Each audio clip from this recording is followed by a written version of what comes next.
Welcome back to Designsmith. In this video, I'm going to show you how to do this really cool disc flare type of effect. Before we get started, please hit that like button and subscribe to support the channel. I found this poster on Pinterest, and it's actually from an Etsy shop, which I'll pop right down here. I've always liked this type of art, and I'm going to adapt this to a shoegaze album, and that album is Every Moment, Everything You Need by Deserta. If you haven't heard this album yet, definitely give it a listen. For me personally, it's a 10 out of 10.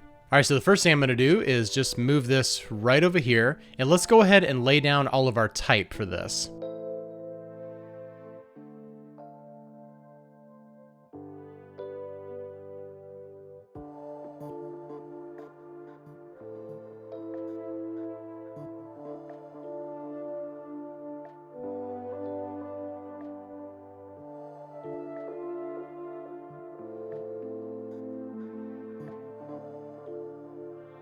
All right, and now I'm going to lay down a placeholder here for where I want this circle to actually live. So we're going to determine the size of this by going up to the baseline here, and then this line right here. And let's change our reference point to the center. And here's our size. It's 15.5 inches with a little bit extra, and we don't want that. We want something that's nicely rounded. So I'm going to type in 15.5 inches, and now I'm going to take off 2 inches. So it's going to give us an inch of margin on the top and the bottom. And here's a little trick that I used in one of my recent videos, and I'll show it to you again just in case you missed it. We're going to draw an invisible frame around this artboard, and that's going to make copying and pasting from Illustrator into Photoshop a lot easier. So we're going to go over here to our rectangle tool, and now we're going to go down here to the no fill tool and click on that. Make sure that your no fill and no stroke are both selected.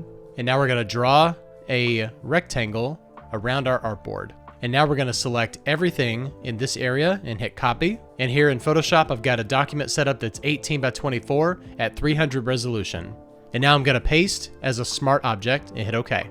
And because we added in that rectangle, we don't have to worry about our sizing and our scaling when copying over from vector to raster. It's set up exactly the way that we set it up in Illustrator. And now I'm going to go back in here and just select the circle. And then we're going to line it up exactly where that placement is there. And now we can hide the layer that has the text and just show the layer with the circle. All right, I went and grabbed the largest version of this image that I could find. This is the album cover from Every Moment, Everything You Need. And the first thing I'm going to do is flatten this, and let's go over to image size. And I'm going to double the resolution here, and that's going to double the size overall. The grain here isn't really anything to worry about because this image already has a lot of heavy grain to it, so I'm not really too worried about that. Now let's go back here to this Dune poster and check out exactly what it's doing. It's got these really interesting color bars that are starting at the center and then flaring outward, and then the whole thing ends up looking like a disc. This involves a pretty good number of steps, but it's not too complicated. What we're going to do is go over here to the rectangle tool, click and hold that down, and then it'll bring up the single row marquee tool. And what I want to do is find an area going horizontally that has the best amount of color representation that is in this image. So we've got like these grays that kind of fade into these oranges right here, and then in the blues, and then in the dark browns and blacks, and then back to this orange again. I think this is probably going to be our best bet, so I'm going to click right here, and now I'm going to hit Command J on my keyboard, and that's going to create a new layer from that selection. And I'm going to hit Command or Control T. I'm going to hold down Shift, and we're going to bring this upward just like this. And now we've got this whole layer right here that's a perfect square, but it has all of our color representation from that image. Now I'm going to delete the background layer, and let's grab layer 1, and I'm going to hit Command or Control T, and now I'm going to hold down Option or Alt. I'm going to scale it down just a little bit. This doesn't have to be precise. I'm just going to scale it down to where it's got about this much amount of margin around it. And now I'm going to go up here to Filter, Distort, and Polar Coordinates. And you've got two choices here, rectangular to polar or polar to rectangular. We want the first one. So we're going to hit OK, and it's going to make this cool polar distortion here. And now we're going to hit Command or Control J on our keyboard and bring up Command or Control T, and this is going to allow us to rotate this. So I'm going to rotate it all the way around, and now I'm going to zoom in right up here, and we're going to align this to that right there to where it's now a perfect circle. So it's filled in all of those blank areas there.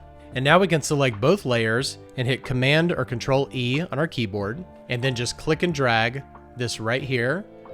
And we want to align this with that circle right there. So I'm going to move this right here and then hit Command T. And I'm going to go up here and change our reference point to the top middle. and then hold down Option or Alt and size it until we snap to that circle right there. And now let's double click into our Vector Smart object here, click on the circle, and then delete it, and then hit Save. Go back into Photoshop, and now we have that little disc right there. Now let's say you wanted that center hole to be a little bit larger. All we got to do is hit U on our keyboard, and just make sure that your ellipse tool is selected. And go about right here to the center. It doesn't have to be precise. We'll fix that in a minute. Click and then hold down Option and Shift, and then bring it out to however big you want it. That looks good to me. And now with the ellipse tool still selected, we're going to select our circle right here and go up here to Show Transform Controls and Align Horizontal Center and Align Vertical Center. So now that center hole is perfectly centered with the circle now. And now since this album cover has a heavy amount of grain on it, I'm going to add some grain to our overall poster here. And we need to add a solid color layer. And I'm going to go right here in the orange range and then go up to about right here and then hit OK. Now I'm going to create a new layer. I'm going to name it grain. And let's hit Shift and Delete. And we're going to fill with 50% gray. Hit OK. Go up to Filter, Camera Raw Filter, and Grain. And we're going to crank up the grain all the way up to 100 and the roughness all the way up to 100. And we'll leave the size at 25. Now I'm going to zoom in. This is at 100% view, and we've got really good heavy grain going on here. However, I'd like to blur it a little bit. So let's go up to Filter, Blur, and Gaussian Blur. And we'll blur it about 3 pixels. And now we'll change the blending mode from normal to overlay. So we've got a really cool grain going on here. And remember this, the lighter the background color, the harder it's going to be to see that grain effect on the background. So let's double click on our color fill layer, and we can adjust this until we start to see that grain coming through. We still want it to be fairly light, so I think 20% is going to work just fine. And we also need to match our ellipse color to the background color. So let's double click on the color fill and copy that. Go to the ellipse tool, click on the fill color, and then go right here, and then paste that in, and then hit OK. And the last thing I want to do is blur the edges of this disc. Not the inside of it, but just the edges. So the first thing I need to do is to merge these 2 layers together. I'm going to hit Command or Control E. Now we're going to go up here and select our elliptical marquee tool. I'm going to go right here to the center and draw outward. Then I'm just going to move my keyboard here until we get that lined up exactly. And then I'm just going to hit Delete. And now I'm going to hold down Command or Alt and click on our thumbnail.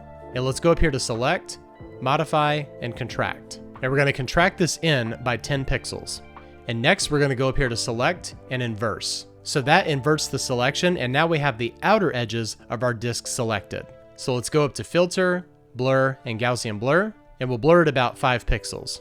And now we'll deselect, and we can zoom in and see that just the edges are now blurred. And here is our adapted poster for Deserta's Every Moment, Everything You Need, done in Illustrator and Photoshop. Thank you so much for watching. If this video was helpful to you, please give it a like and subscribe to support the channel, and I'll see you next time. Bye-bye.